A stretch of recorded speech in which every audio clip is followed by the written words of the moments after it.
If you've ever tried snowboarding, you've probably discovered that those cool moves aren't quite as easy as the pros make it look.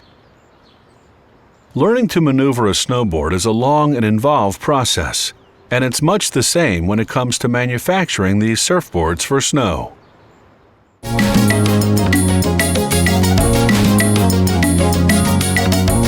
The snowboard is the delight of winter sports enthusiasts. Its core is made of a thin sheet of wood. Various kinds of woods are used depending on the type of board being made. Bindings have to be firmly attached to the board. Holes are drilled for inserts, to which bindings will be secured. A template allows the holes to be precisely drilled. Planing reduces the board to the required thickness. A thick board is obviously more rigid than a thin one.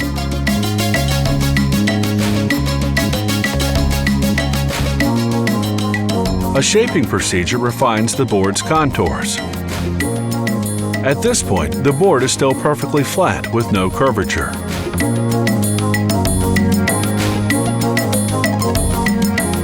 The boards are then stored upright to await the next step.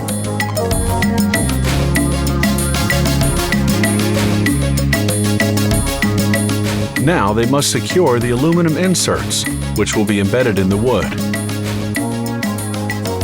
This thin sheet of fiberglass will create better support for the inserts. Therefore, they will be more solid.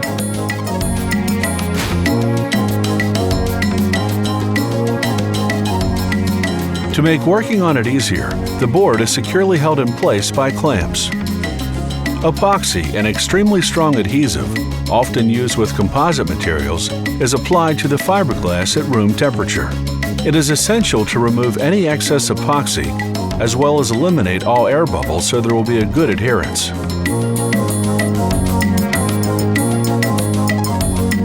As for the top part of the board, it's made of a resistant plastic applied by silk screening. In silk screening, ink is spread by this little squeegee. This application is called a pass. Colors have to be applied one at a time. The inks must dry for several hours between each coat. Now the board must be curved. A cover is placed on the mold. When the mold is closed, the board is given the desired curve. Heat trapped in the mold makes the epoxy set and harden. The board comes out of the mold, and any excess epoxy and wood are removed by a bandsaw. To achieve a perfect cut, the saw blade is changed every 50 boards. It's highly precise work and totally manual.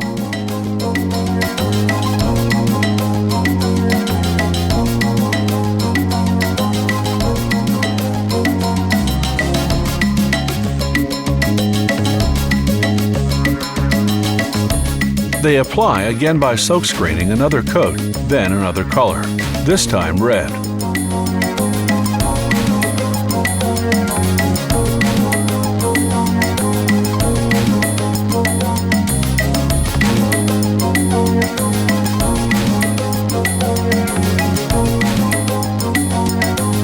The snowboard must now be protected. A protecting varnish flows as a thin curtain.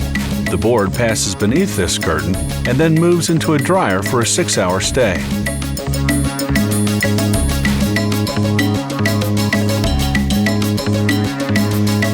Sanding removes surplus varnish from the edges of the board. New holes are pierced into the board to locate the inserts installed at the beginning of production. This sander removes imperfections in the hardened varnish and prepares the board for its second varnish coating. Then the plastic base is sanded to obtain the desired finish. The board is checked to see that it's perfectly flat. A razor blade verifies that the different coats are well adhered to one another. Certain boards get an engraved aluminum insert, a luxury touch. The board is now ready for action. This facility turns out over 500 snowboards per day in 30 different models.